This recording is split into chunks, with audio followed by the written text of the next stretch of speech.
There was a time when every Italian home had its own familiar sounds. The clink of a glass milk bottle, the snap of a soda cap, the crinkle of a candy wrapper that every child knew by heart. Today, those sounds are gone. The brands, the flavors, the small joys that once filled our days have vanished, replaced by a faster, colder world. But for those who remember, they were more than just products. They were pieces of life. Before we begin our journey through the 25 Italian products that no longer exist, take a moment to subscribe to The Italy We Remember. Every week, we bring back the lost treasures of Italian life, the things, the smells, and the feelings that defined who we are. Together, we can keep them alive, one memory at a time. Picture this. It's 1965.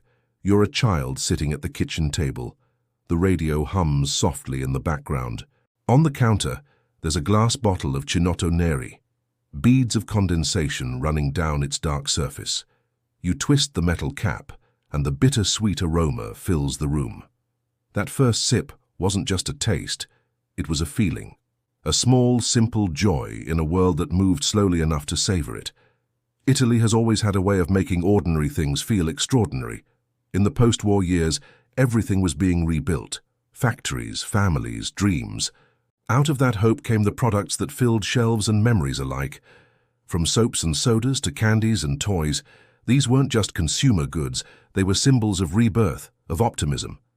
Some of them are lost to time, remembered only through faded ads in old magazines, or through the stories of our parents and grandparents, but each one still carries a whisper of who we were. Do you remember Galatine? Those milk tablets wrapped in blue paper that melted sweetly on your tongue? They were simple, pure, comforting. Or Zeffirina, the little pink soda that sparkled in the hands of children during summer holidays. They disappeared slowly, replaced by newer brands that never quite captured their soul.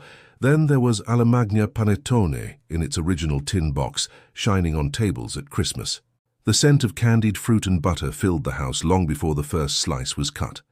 Today, the company is gone, absorbed into faceless conglomerates.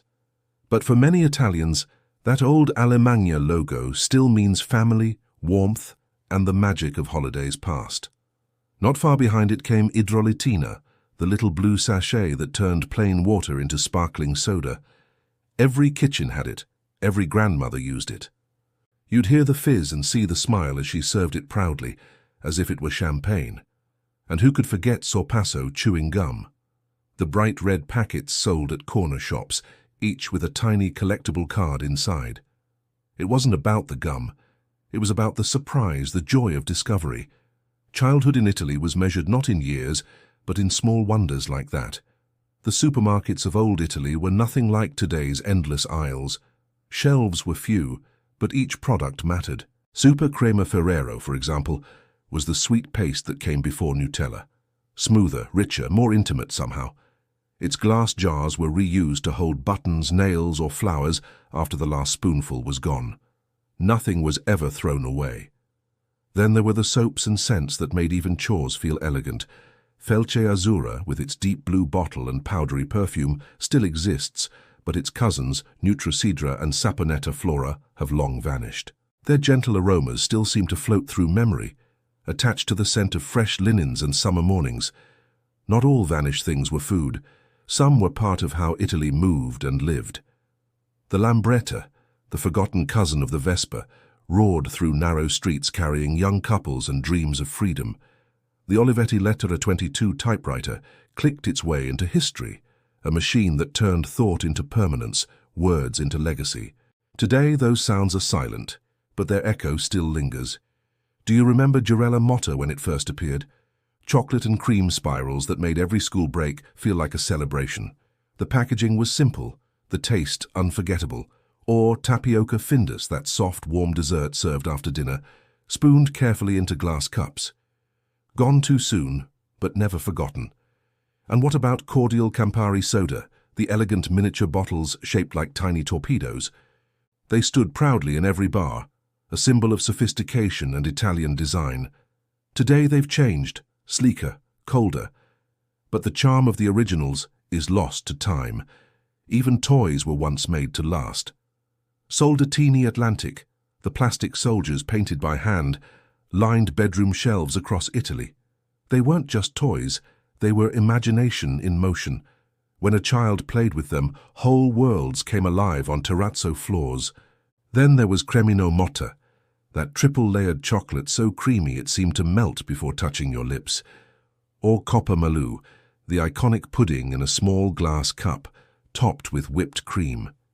It wasn't about luxury, it was about joy. We could go on. Lira candy, Fiuggi glass bottles, Sambuca Ramazzotti's original design, Crodino's vintage labels, each one now a ghost, haunting the collective memory of a country that built beauty even into its everyday life. But maybe the most powerful thing these vanished products gave us was not taste or function, it was identity. They were threads in the fabric of Italian culture. They made our days brighter, our homes fuller, our memories warmer. Losing them isn't just nostalgia, it's like losing a little part of ourselves. And yet memory has a way of keeping things alive. In the attic, there's still an old box that once held Perugina caramels, its corners worn soft by time. In some kitchens, the last Olivetti still sits proudly on a desk, its keys frozen mid-sentence. These objects may no longer exist, but they remain alive every time someone remembers. We all share that feeling, standing in front of a shop window, recognizing something we haven't seen in years, that jolt of emotion, the sudden flood of childhood, the warmth of a world that seemed simpler. We all remember that Italy, even if we never lived it. It's not about the products themselves, but what they represent, a time when value came from meaning, not from marketing, when people cherished what they had, repaired it, reused it, remembered it.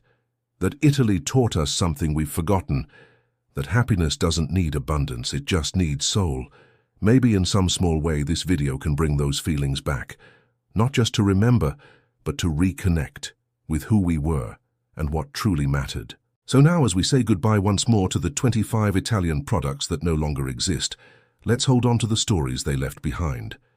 Because every wrapper, every logo, every bottle was a fragment of Italian life, a piece of our shared past. And maybe, if we remember them together, they'll never really be gone.